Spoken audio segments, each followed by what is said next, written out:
Here's how I made this cowboy, cowgirl boot keychain.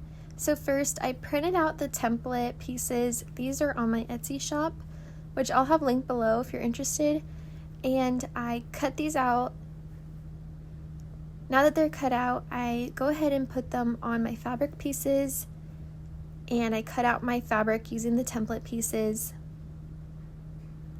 When everything's cut out, I put my front piece of the boot, and I put that bottom part of the boot and the top part of the boot on top.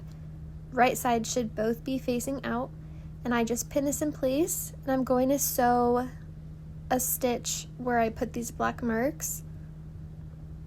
Now I take my tab piece and I fold it in half, open it up, and I line up those two edges to meet in the middle, and then I fold it all over again in half.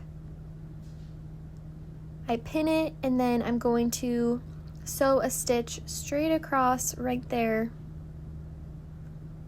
Now I take that tab piece, fold it in half, and I put the raw edges at the top of my boot right there. Now put the backing of your boot face down so that the right sides are facing together, and you're going to sew all along that outer edge, leaving a 1-inch opening. When you're done with that, trim your excess threads, flip everything right side out. The next thing you're going to do is fill up your boot with some fabric scraps. So you push the fabric scraps through the 1-inch opening, and when you've done that, you're going to sew up that 1-inch opening. You're probably going to need to hand stitch it. And when you've done that, you're finished making your cowboy, cowgirl boot. I hope you try it and enjoy.